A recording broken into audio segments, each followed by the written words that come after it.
Hello and welcome everybody to Around Battleground. My name is Ellie and I'm your host for today.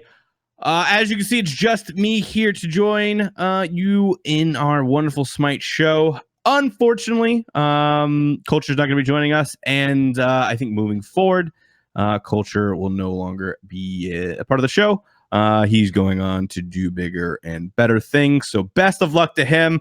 So now we have 100% success rate of bringing in talented youngsters and sending them off into the bright blue yonder of the world. So maybe we'll have to bring J-Mac in for some shows in between as we find our new co-host, but maybe not. He's a very busy man. So we'll be looking for that as we move forward. Just a little housekeeping on the front end here to kind of keep you guys informed. Apart from that, it's officially phase 2, everybody. Phase 1 is dead and in the ground. MSI is fresh behind us, and now we look forward to phase 2, which feeds us directly into the Smite World Championship. So it's a good time to be a Smite fan. It's been a bit of a weird off season. In between the phase 1 with MSI and then now into phase 2, lots of stuff kind of being talked about behind closed doors, behind the scenes with roster changes and things like that. So today we got our first look at roster changes and was a little bit underwhelming on a few ends. We'll start with our SML roster changes. I don't believe EU made any roster changes going into this next split. They did, however, get their 2 new teams, which were, oh my lord, I don't even remember them off the top of my head. I know it was they have Horizon, who picked up a squad, and then they picked up another squad as well. I can't remember off the top of my head. I've been too focused with NA SML. For those of you who don't know, I am now officially an SML coach. I coach for the Exilium squad. Super happy and excited about that. We did make a roster change ourselves going into NA, so I guess that's a relevant place to start to talk. Going into this split, there was some stuff going on behind the scenes. I don't want to talk about it too much, but we felt the best way to move forward is we went with Hi-Rez as our mid laner. And so our roster going into the SML is now Wheels, Osath, Hi-Rez, Kirmi, and Dishonored. Guys who've been playing around with each other for forever now, and so we feel pretty good. Really hopeful to not finish in last for this coming season. That's obviously the goal. We would love to be able to qualify for Worlds, but that's going to be a really tough ask. The SML is really super competitive. There's just so much talent going in right there. We'll start at the top. Sanguine as the top team in ASML is just they're sticking together. There was some rumors, maybe I think rumors that were more blown out than they probably should have been, with maybe Yarkor not being the sole laner moving forward after the showing that Oxylodon, whatever his name was, however you pronounce it. After a while, the great showing he had at LAN, but they are moving forward with their core roster of guys. I can only imagine what Yarkor would have been able to do at the LAN. I will say, I think that Yarkor is a bit of an inconsistent player. And so when Oxy came in, he kind of just put his head down and did his job and kind of did it consistently over the course of the weekend. And so that'll be a little bit of a contributor factor. I think that Yarkor's ceiling is much higher, but we'll see if he can kind of work on that consistent. It's always an issue at these lower levels. Armada made a bunch of roster changes going into this phase. You have Baskin coming back, Solar Troll leaving. You've got Snoopy leaving the squad now and going up into the SPL. So that squad now looks like, and this will kind of feed into some SPL roster talks later on down the road. It is now Oceans. It is Man, who is their support? Why can't I, for the life of me, remember who Armada's support player is? Oh, holy dude. My brain is just a little bit fried. I'm not going to lie to you guys. I've got a lot going on with the work and everything like that. It's I know I should know this. Who in the it's Gino. It's not Gino, but it is Gino. Gino's the support player. Good Lord, man. I was in the process of looking that up and I remembered who it was. Geez, man. You think that you're gonna remember all this stuff, and then you get right down into it, and you forget things. And as you get older, and as an old man myself, you just kind of find yourself forgetting some things sometimes. So, right, that roster is Oceans, Shadow, Gino, and then Shadow Chair, and their jungler's Mask, and now their soul laner is Baskin again, returning to that roster. So still interesting roster, strong roster. Oceans being a very interesting pick for that team. I feel like he wasn't bad by any means in the SPL level, but we'll see if he is able to really keep that going. Wait, am I trolling? No, it's Shadow Chair's not on the team. That's Meerkat. I'm getting old, guys. Wow. And none of you were going to correct me. None of you were going to help me out. That was that roster. Pardon me. I take it back. Belay my last. That roster is Oceans, Gino, Meerkat, Mask, and Baskin. Good Lord. Still a decent roster. Moving forward, but you gotta ask questions. Ocean's going over that ADC role, where I think we saw him predominantly shine in the mid role at the SPL level. They did kind of move him over to ADC, and I don't think it really worked that well. And so there's going to be a lot of expectations in that Armada roster, and I think they won't be as dominant as they were in the first part of the season. Obviously, with Baskin back on the team, they're a force to be reckoned with, but I feel like Snoopy was a pretty big part of that squad as well. So they kind of take a tick down in overall quality. You have Cryptic. Cryptic basically is a new roster. They are formed out of the ashes of one of the Combine teams, and I think it's like original Cryptic. It's really it's a lot to process there. So they have that roster is now Mando and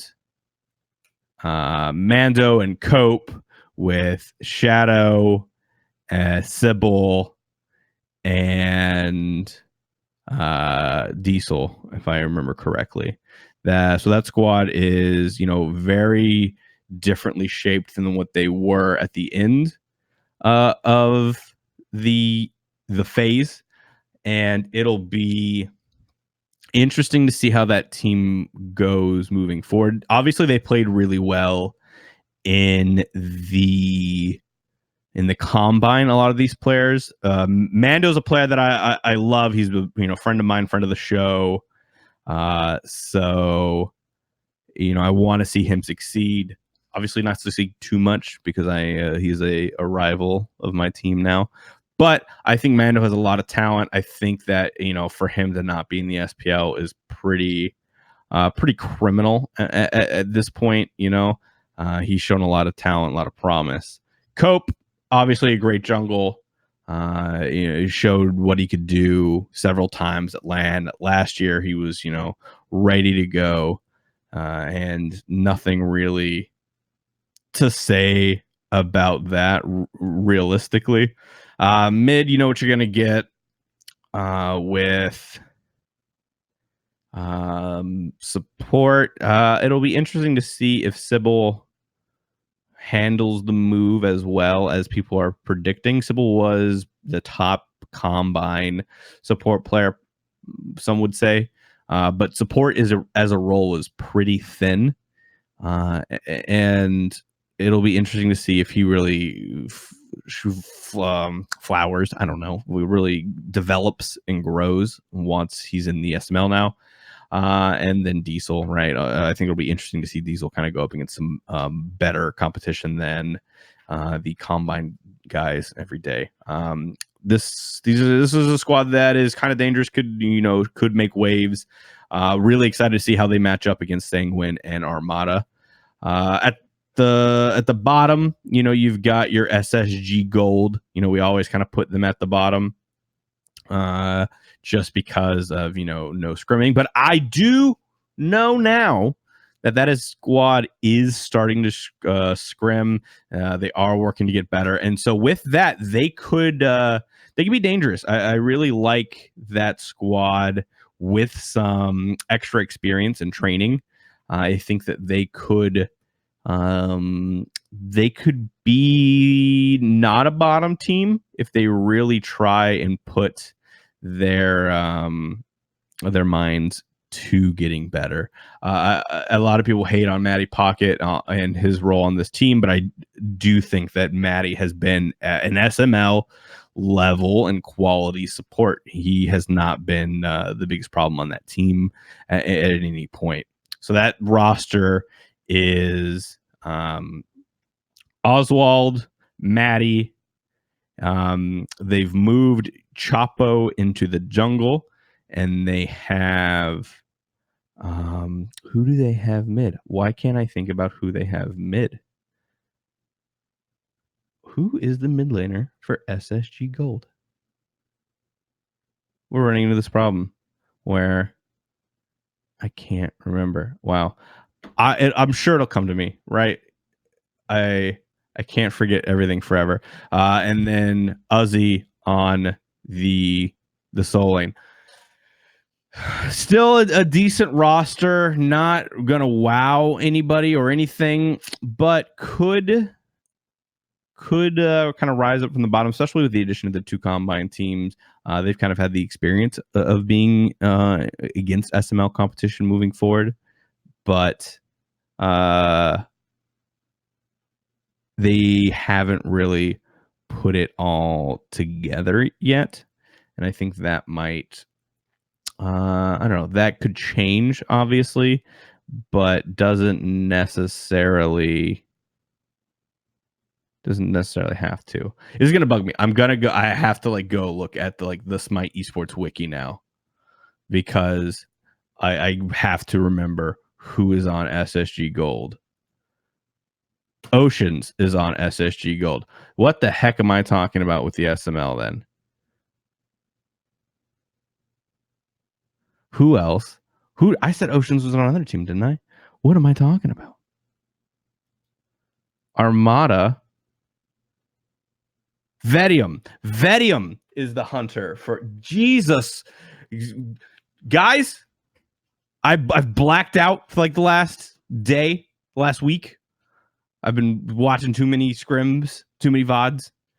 Vedium has come onto Armada as their ADC, not Oceans. I got those two confused. Vedium is now on the Armada roster, and that does make my evaluation of Armada stronger. He's definitely a better player than Oceans. But Oceans coming into mid for Space Station, letting Chapo move over into the jungle role. Mask is no longer on the team. This guy's lost as fuck. I know I am. It's been a while. SML has been such an up-down affair with rosters. I'm trying to follow it all, especially on the last minute kind of stuff, like some of these things were. It's been crazy. Lastly, I think we have our last team moving into the SML is the Mollusk team. Mollusk's team gets picked up for Hype Unit, and they're looking all right. They look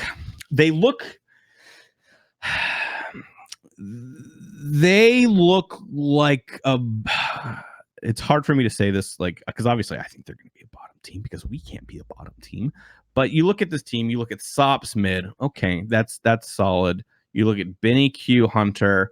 That's got some questions on it because Benny at times has looked really good, but then has also looked not great at times. Pagon support. Pagon is an interesting wild card here. I think obviously the weakest part about this roster might just be Poppy in the solo lane. So it'll be interesting to see him go up against Mando Warrior, against Baskin, against Uzi, some of these guys who are more established in the lane. And I think that's going to be a big part for any of these SML teams is, when you have to throw your solo laner up against Baskin. It's not something that generally is going to work well for your solo laner. So moving on now, after we've covered all the rosters, we'll talk about what my predictions for the SML season is going to be. Obviously, I'm a little biased on how I feel these predictions are going to shape up. I think it's hard for me to decide between Armada and Sanguine who is going to emerge as the top team. I want to say that it'll be Sanguine. Sanguine has been grinding. They've been working really hard. They are a squad that are getting better and want to get better, and that's driving them to get better. They scrim a lot, and they put in a lot of time into the game. And you saw what that accomplished when they went to MSI with a sub. They played very well. Honestly, should have won more than they did, if you ask me. So, but Armada has Vedium, Baskin. It's really hard to root against that roster right now because they are pretty stacked. Just based off of the name power, I think I still got to give Armada the top slot. I just think they've been that good.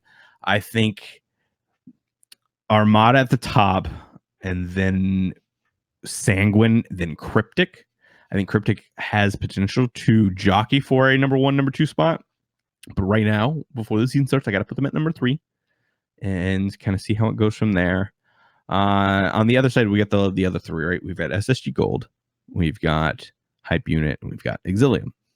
And there's no way Exilium finishes last because I'm coaching that team and won't allow that to happen. I think a realistic assumption is that if we play well, we finish. It'll be SSG Gold, us, then Hype Unit. If I'm being lofty, I think it'll be us, SSG Gold, or us, and then SSG Gold or Hype Unit, which one of them kind of wins out towards the end. If I'm being honest, I think it'll be a rough split for some of these bottom teams moving forward because the top has really bolstered themselves, and there's just a lot of competition to be had in the Smite Minor League, and that's one of the things that has kind of driven it to get better and better. And you've seen so many SML players move up into the SPL, and it's been really nice to watch. But ultimately, we'll see what happens. It'll be interesting to watch the SML. I think there's a lot of unknowns kind of going into this phase just because of the combine teams coming up, and then some of the roster changes happening on these other teams could really shift the balance. And I mean, Sanguine stays the same. So is their stability going to be the key to their victories? Who knows? Excuse me. I'll take a little drink here. All right. Moving on from the SML, we're going to jump right into the SPL rosters. They were just announced today, and not as much movement as I was expecting, if I'm being completely honest. Obviously, we knew that Renegades, Dignitas, Knights, and Rival weren't making any changes, right? So that left us with United, Trifecta, who's now Obey, Splice, Luminosity, SK, and Space Station. And I thought we were gonna make a lot more moves. I was hearing, if I'm being honest with you guys, I was hearing a lot of more chatter behind the scenes about potential moves than what ended up actually happening, and that's slightly due to contracts and the way that the league is structured, and buyouts and things like that. It would have been really difficult for some stuff to kind of go through. If you remember, before the MSI happened, there was, our interview with Kabam, and we talked to him, and I asked him, flat out, about Solar Troll and Mando Warrior coming in and replacing their solo laners, and like he straight up told me that they weren't good enough. He would hope that they have better options available to him because he doesn't want to choose either of them. He doesn't think they'll fit. So that was an interesting statement from him. And they would be trying to get somebody from another team. And so I heard a lot of chatter about who they were going after, teams that they were looking at, things like that. But ultimately, they don't get an SPL player to come in to get that solo slot. Splice make their change, and they bring up Solar or Troll as their new solo laner. And that's, we kind of all expected that, regardless of what Kabam's statements were.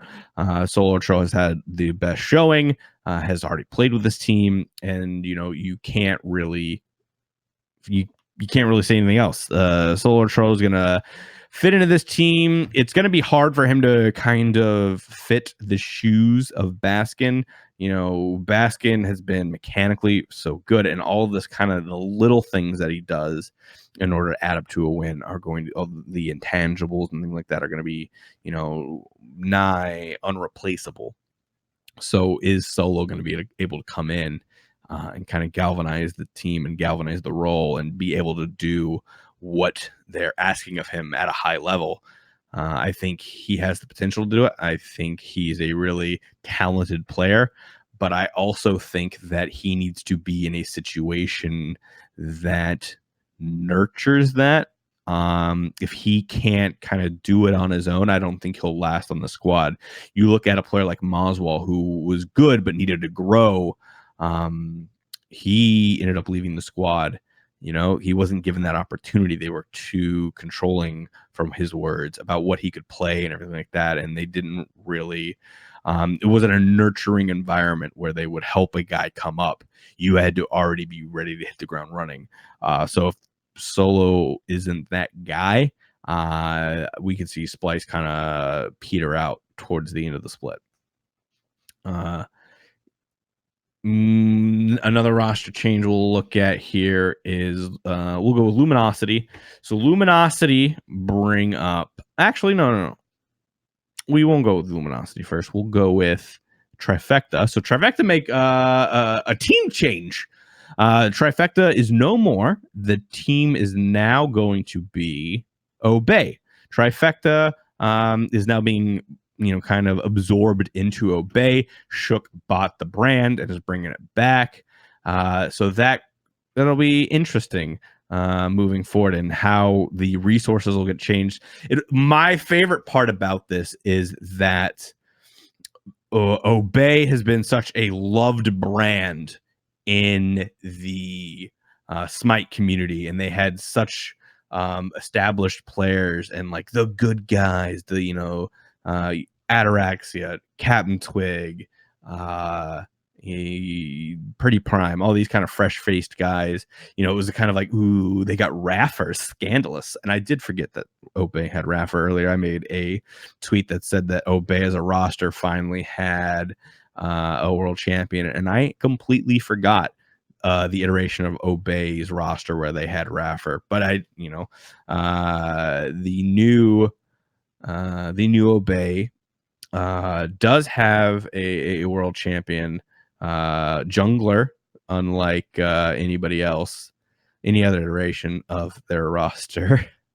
And Weekend is not that fresh-faced guy. So you have these old Obey fans who are going to come back because it's Obey, but then it's going to be a very different feel and a very different team. And you have, Weekend as kind of the antithesis of like a lot of what the Obey fandom was. And I think it'll be really funny to see who takes on that, the new Obey mantle, and like who's like, no, I can't root for Obey anymore. They betrayed me. They've got Weekend, and that'll just be funny to watch. But their roster change comes in the form of kicking Ionic. They felt like they needed to make a change in that support role, and I think everyone kind of says, okay, yeah, who can blame you? I think a lot of people would have looked at this squad to make more roster changes. Wowie in the Hunter role hasn't exactly set the league on fire. Ducky in the Soul Lane as well hasn't set the world on fire.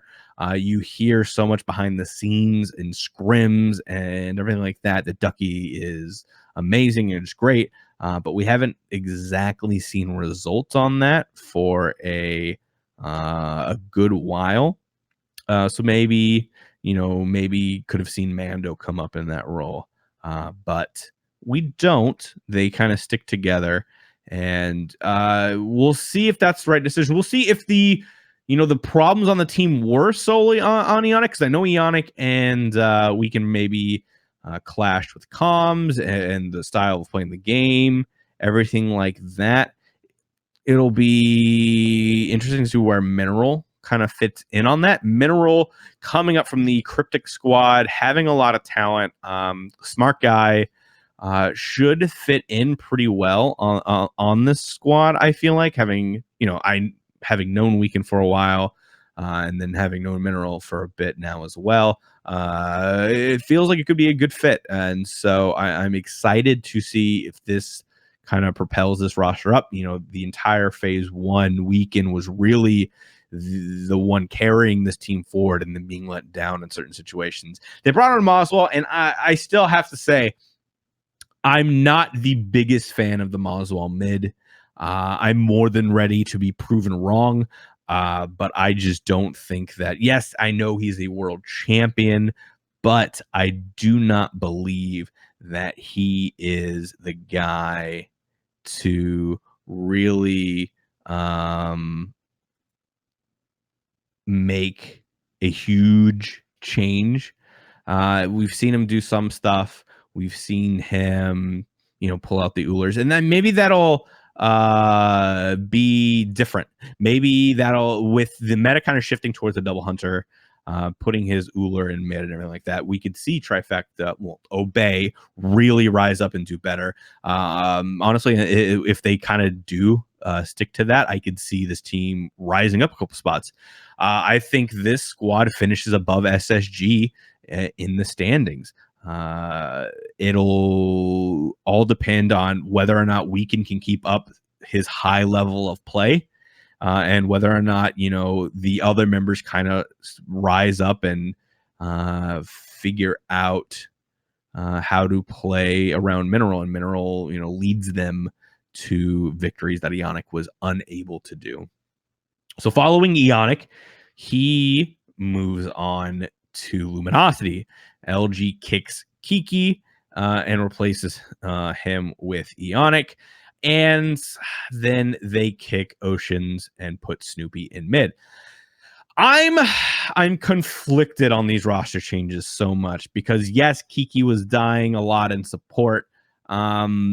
But from what I understand, that Kiki was really good at doing pick band and everything like that. I would have liked to see Kiki kind of stay around maybe as a coach role. That would have been really cool.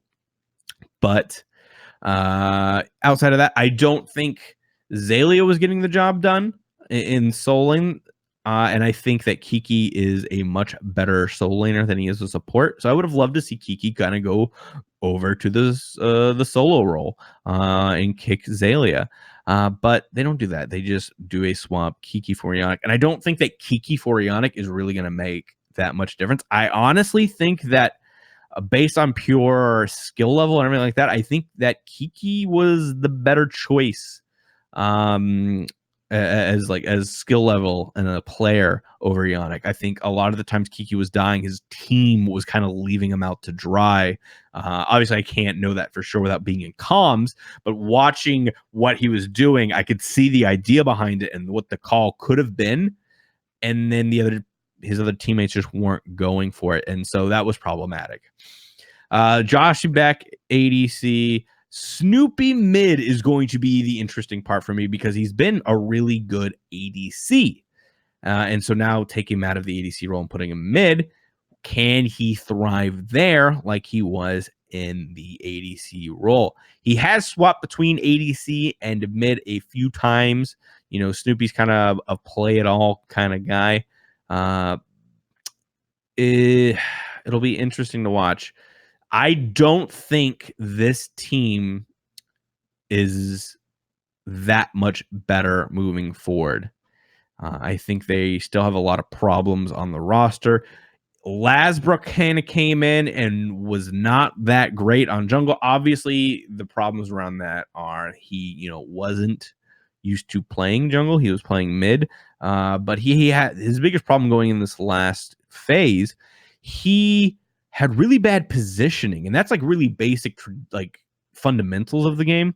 And if that starts to get affected, then everything else is going to go down the toilet as well. So hopefully Lasbrook kind of refound himself and kind of gets back to the level of prospect that he was last year. If not, I don't care what roster changes you make. Snoopy mid, that's a gamble.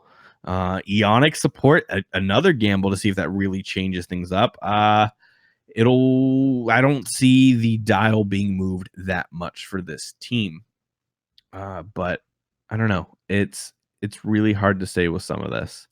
I will say, so that's all of like the big roster changes that happened.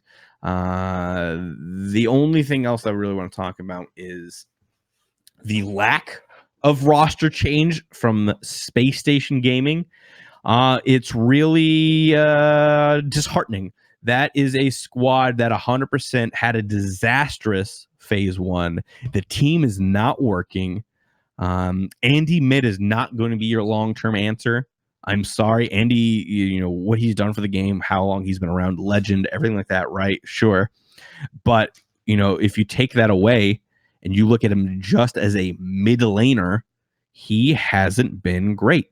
He's not a mid laner. He is a jungle. And even when he was the jungle, he wasn't looking that hot either.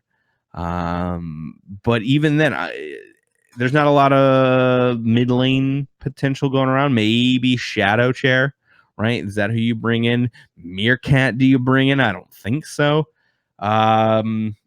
It's maybe you try to get somebody else. I mean, they had Venenu and then they swapped him out. I don't know what this squad needs, who they need, what the personnel is. But them sticking together like this, I think Aquarius has gotten worse because they've been able to exploit him. He has not been able to do what he wants to do in his lane because of the rest of the map.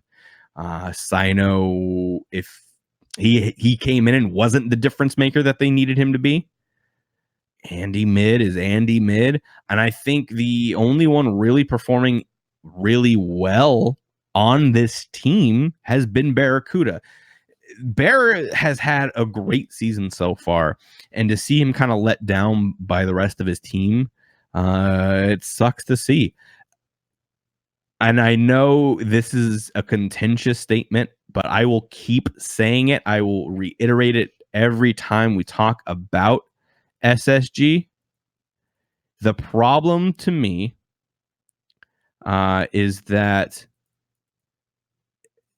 Jeff Henla has not been playing very well. He's been getting picked. He's been out of position. He just hasn't looked like himself in a real way. And that's really hard to see because, Jeff is one of those guys who got me into Smite, like the esports, and got me into playing a support. just to see him kind of struggle so much, it's rough to watch at some points. But this is a squad that definitely needed to make a change. But as I've said several times on this show, they've kind of put themselves in a corner where they can't. This is a squad built upon Barra and Jeff and that homegrown talent that, we're the good guys. The Space Station Gaming is the Wranglers commercial of Smite. They're Brett Favre in his denim jeans in the backyard playing football with the boys. And you can't just get rid of the dads in that commercial, because then it's weird, right? Space Station Gaming can't make big changes because they've hitched their wagon so much to who Barra and Jeff and Andy are. That's an unfortunate side effect of how they've kind of done things, I feel like. If you look at their SSG Gold roster too, it's a stream team, right? You picked up Chapo, you picked up Chapo's buddy Uzzy, you picked up Matty Pocket, you picked up more entertainers, and that's what they did last time they had the SSG Gold roster. And we've talked about this a lot. And whether or not they find success, a broken clock is right twice a day, right? They didn't put forward, especially with the resources that they have at their disposal, they actively did not put out the most competitive roster available. You can't tell me that Space Station Gaming couldn't have the Armada roster. You can't tell me that SSG couldn't have had Baskin and Snoopy and all these other players in the SML playing together under one roof. That's just unrealistic. Armada just kind of came out of nowhere, whereas SSG is more established, right? It doesn't make any sense.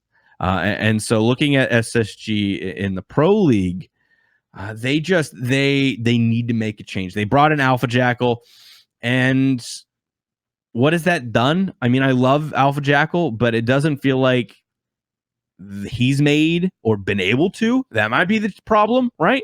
Are they listening to me, or is he able to kind of make anything happen? Barra, Jeff, Andy have been in Smite a long time. Sino and Aquarius, they've been around for a bit. Aquarius was like the rookie of the year, best upcoming solo laner. Sino won Worlds, right? How do you talk to those guys as Alpha Jackal? And as much as shitty as it sounds to say, like, if you come in there like, well, Alpha's only lost Worlds, what good is he? Like, that's a player mentality that I can see, and it's really toxic and it's shitty, but I could see that, right? And I think Space Station, they need something. Bringing in Sino, yeah, great, but by not making youthful changes elsewhere, Jeff needs to go. Jeff needs to go. He's out of position. He's not making the right calls. They need a new support, but because the support pool is so small right now, who do you bring in? I guess is like it's rough, right? It's maybe they figured their stuff out. I don't think that they will have. They haven't been the hottest team so far, but kind of moving towards a double hunter meta. Do I think? I'm trying to think. Does Andy play hunters?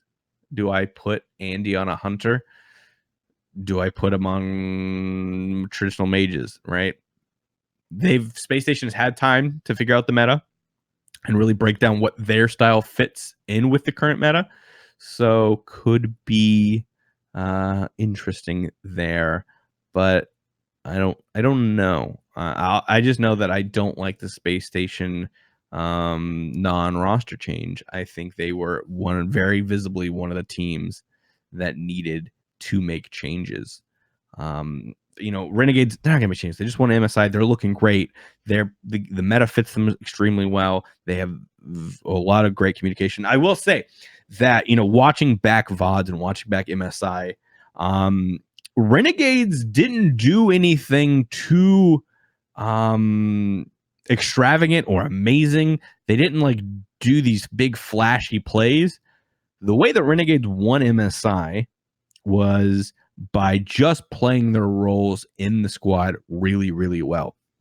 I don't know if there's anybody who is a viewer of this show that is really into football for our European and abroad fans, and soccer for our degenerate NA fans, or American fans, I guess is really just how that works.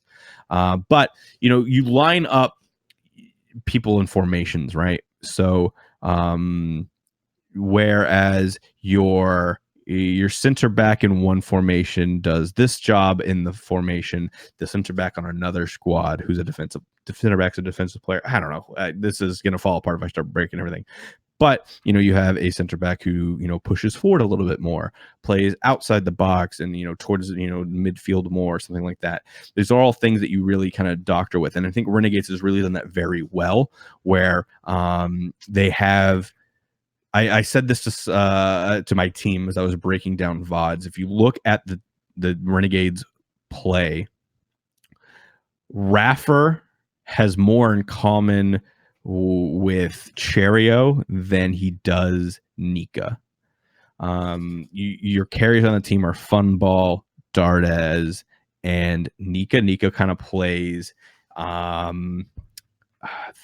Nika plays a really interesting role of a hybrid. I mean, he plays the soul lane, right? So he builds hybrid, he builds tanky and damage. But the way that he plays it is very much more in line with the carries, and he's able to get kills off of that. He's able to rotate, and he plays it very aggressively. And then you have your jungle and your support really being kind of your facilitators, your playmakers, your supporting players. Even when Cherio's playing things like Kali, which are very aggressive carry gods, he still plays them in a way that sets up his team to do things. And I think that's really important. When you know how your style is, you can play gods and characters that don't necessarily fit up that align with that traditionally, but you can definitely play it that way. And I think that's what, I think a lot of what season 6 is finding all of those gods. The rise of the Neja support, Fenrir support, your Jean-Quay ADC, things like that, transitioning things to be, the idea of more than a solid, they have to go here. And I think that's why what makes Renegades really strong is just their communication to rotate and do things and call things and do it. They don't play a very flashy game of Smite. They just do it very well. Dignitas kind of on the other end of that, they don't make any roster changes. You could argue to make a change in mid or something like that, but I think this is still a squad that's very strong, and while they did have a disappointing MSI, I think you still give this roster more time. Same thing with Knights. Knights, everyone keeps saying can't believe the Knights lost to Renegades. Knights have looked so good. I've never once thought, going into any week, that Knights were the dominant force that should win everything. And I don't know. I don't think they don't make any changes here. Obviously, they don't. Who do they bring in? You get rid of Deathwalker. You're gonna get rid of Adapting Zeros. And then who do you offload those guys to? Right. This is an all-in team for the whole phase. And phase 1 was a big fat F, failure. You didn't win. Anything less than winning it is failure. Rival had a bad MSI, get knocked out by Armada, and but I don't think you could make any roster changes. I think that's the more you win, the more you're going to lose later on, right? And I think Rival got kicked at the right time. Obviously not the right time, because they would have liked to win MSI, but going forward in phase 2, they're going to take everything a lot more seriously and see the level of competition in front of them more, and be like, okay, we can't take anything for granted. So it should be interesting to see how they kind of bounce back from MSI. United also don't make any roster changes. Could have been interesting, maybe some Benji moves. I think Benji was probably a target for Splice at some point. Who else on solo lane are you going to get? Who else would be available for you? So the fact that Benji stays with this United roster says that he's probably content with the squad and wants to grow and wants to build. Imolidu is going to carry this team to victory, and I think we did see a couple times where what I predicted, where them playing through Imolidu caused them problems. But there's a lot of variables on this team that could make them really good at any given moment or really bad. And I think that variability is going to make it so the squad doesn't really go that far. And I think I have the same kind of opinion of SK, and unless they really tighten it up, I don't think they'll kind of evolve out of the middle of the pack. I think the league is still very much a top end heavy middle. Like, you have your very defined top, a very defined middle, and a very defined bottom in the Smite Pro League right now. So, all of that being considered, let's talk about our predictions for the season and how we think things are going to shake up. It's hard for me to look past Renegades as our top team, right? They come off the MSI and they do really well. I can't see them losing that momentum. I think the meta is just shifting even more so in their favor. Hopefully somebody bans on her away from Dardes, but I think as long as Dardes is able to play a carry god, he's going to do really good things for Renegades. And they're just coming at it from a different angle. And like I said, the things that make this team great are its communication. And that's not going to go away with any meta changes, right?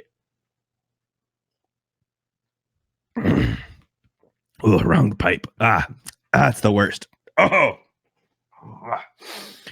So Renegade's going to be our top team. I don't necessarily think that they'll go undefeated. I don't think they'll do what Dig started the year off with, or what Rival ended the year off with. But I do think they will be a very strong team throughout the season, and as my favorites to kind of go in for the Smite World Championship if they kind of play. I've called it since day one. If Renegades mesh well and kind of get all on the same page, I think they could win a world championship. And so far, I've kind of been proven right and vindicated. And I love that Renegades are succeeding. Viva la Visa. My number 2 squad.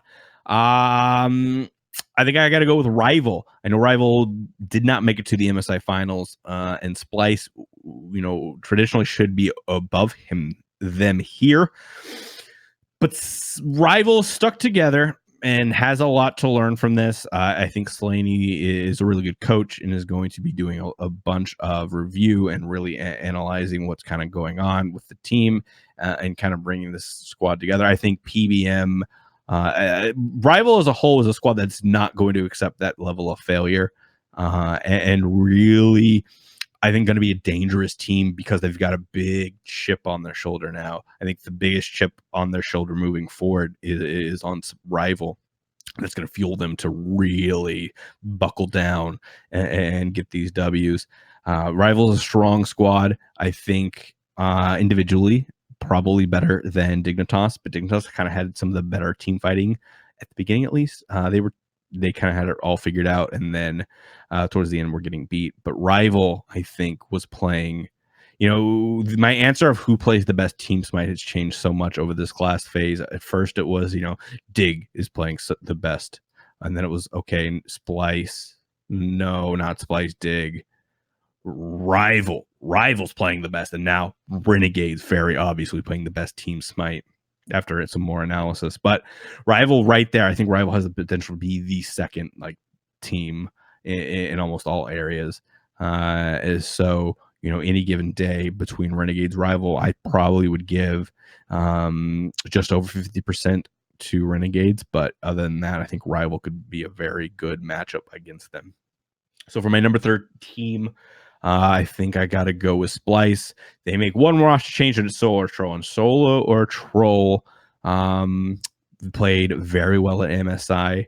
The biggest problem with Splice right now is they looked at the entire league when they had Baskin and said, to beat us, you have to beat our side lanes. You have to make our jungle, our mid, and our support beat you. Renegades looked at them and said, okay, and did that and handily beat them. Now you're moving away from Baskin to Solo Tro. Solo Tro's not Baskin. He's just not. It's not a knock on Solo. He's just not Baskin. So you can no longer rely on both of your side lanes to just win you the game. There's going to be more interplay between roles. And we've seen Scream isn't winning you the game. Your mid laner, Mr. Veneno, isn't winning you the game. Aurora could win you the game. Let's be Aurora's Aurora.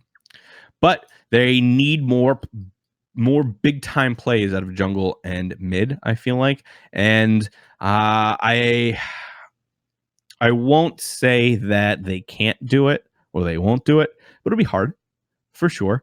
The Kabam's got his work cut out for him, and I think it'll be interesting to see how they adapt. Not if they'll adapt, but how they adapt with Solar Tro, because he's gonna have a different god pool, different strengths, different weaknesses from Baskin and from Divios. He's already been on the squad once, so he kind of knows a little bit of what they want to do, so they don't have to start from square one. But I do put Splice above because Cyclone, I think, has been the best ADC. But Aurora is one of the top tier supports. They just really need to get Veneno and Scream and Solo really off to a good start and to really work with them. Or else, I can see them falling and kind of being a wasted year. Number 4 on my list is going to be Dignitas. Dig is a really strong team and should be higher. They should be winning more. But there's some sort of curse with the Dignitas name that just prevents them from really doing that all of the time forever. Hurry played a really, really bad set that cost them. And whether or not that's indicative of moving forward, I don't know. Dig's interesting up and down. I think that the sum of their parts are greater than what they are individually. And so I would say that they should have a good season, but whether or not they will be they are a top team, but whether they'll be at the top of the top, probably not, just because of the competition and how everybody else is playing. Underneath the Dignitas is PK. I think PK is the bottom of the top. They are going to win games just because they can overpower you. And I think they really lack a lot of synergy. And I think, they have had a lot of cracks show through. Like I said, I've harped on PK for forever. They don't win worlds, not with this roster. They don't do it. They don't have what it takes. Individually, yes, they have what it takes, but as a team, this team is less as the sum of its parts. They are lesser than the sum of its parts. I don't know how to say that, right? They should be at 100, but all added up, they're actually at 70, and it's weird. They need to figure it out. They need to work better. I don't know how to say it, but their squad just isn't working. And I think a lot of that just comes through the different play styles, right? Vote is a great player, but he also gets soloed sometimes. Deathwalker is a great player, but he needs pressure from the jungle. Adapting's not a guy who, pressures on the solo side. Zero's his god pool's weak. And Emilzy is still young, and I don't know. I've been kind of using it as my crutch on that team, but I don't know. I don't think I can really use that anymore. I think Emilzy has looked really well, and I think what PK need to do is just experiment a little bit, grow out. And I think they did that with the Yorm pick, but they need more Yorm mids, and that's my assumption of PK. United SK, they're the same team. They just are. Zatman, when he pops off, he pops off. When he doesn't, he doesn't, right? Same with Imalidu. These guys essentially occupy the same space. I can't put one over the other. They are the same team, in my opinion. They are the middle of the pack of Smite. They are not the top, but they are not the bottom. And that's where it kind of ends, right there. Those two teams. I can't really get anything bigger than that. Then there are bottom 3, and I think it's going to be Obey. I think Mineral showing the team is going to send them shoot up. if they all play better, if Ionic was the problem, I could see them move up into the E United SK territory where they can take games off the top teams. But if it's, just replacing Ionic, and okay, now Ionic's deaths are gone, but, we're still not seeing pop-offs from Huawei, and Ducky's not really doing anything, then yeah, they're not going to really see a big change. SSG, they are a bottom team, and until they make bigger changes and kind of figure out what to do with new Smite instead of playing traditional Smite, they're going to be a bottom team. LG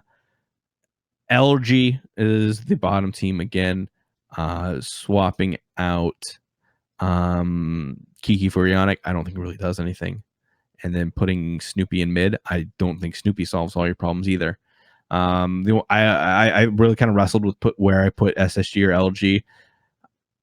Could I in good conscience put LG above SSG? I don't think I could, because SSG did have more better looking moments than LG did, especially towards the end. But I don't know. This bottom of the league will be interesting to watch, just based on how they grow, and if SSG gets better, if LG gets better, and if Obey get better. If any of those teams get better, they break up into the upper echelon, and they're taking W's off of SK and E United for sure, and maybe some of the top teams as well, catching them off guard. But I think we have three very distinct tiers: Obey, SSG, LG at the bottom, SK and E United in the middle, and then you have the top of the pack, which is PK, Dig, Splice, Rival, Renegades. Maybe even we say PK is a middle of the pack team now, based on their performances. That would be a weird thing to do. I wouldn't say that, but I'm thinking it, kind of. I'm floating it out there. So maybe PK is a mid-level team, not even a top tier team. They're a mid-level team. We'll see how SPL goes. We've got games going on this week. The schedule has been posted, I believe. Phase 2, week 1. So we've got games Thursday and Friday. Our first game of the new season is going to be Dignitas versus SSG, and without a doubt, Dignitas is going to beat SSG. There's no real room to talk about that. And then we've got second game is going to be Splice versus SSG, and there's no way that SSG win that either. So SSG are going to start the year off 0-2. Wonderful. And that, what can you do? You start your team off against some top tier competition, and you are not in the top tier anymore. So wonderful. We get to kind of talk more smack about SSG and their mismanagement. That's it for our show today, everybody. Thanks for watching. I will be looking for a new co-host. So if you want to try to be a co-host of Around the Battleground, shoot me a DM on Twitter. Hit me up on Discord, wherever you can find me. Make sure that you follow UGC on Twitter, on Twitch, on Mixer, UGC events on Mixer, UGC on Twitch, and then watch our VODs on YouTube. You can find us on Spotify as well. So we're on Spotify, iTunes, and Google Play, Google Music. I'm not sure which way that's worded. Or your favorite podcast app that pulls from those. We'll probably be there. So that's new, and that's cool and exciting. So definitely do all that. And you know what? I'm going to do a little personal plug. Go give a follow to Exilium. Bright-eyed and bushy-tailed new org in the SML that happened to pick my team up. So go follow them, give them some love. And that's it for me. I will see you guys next time around the Battleground. Goodbye, everybody.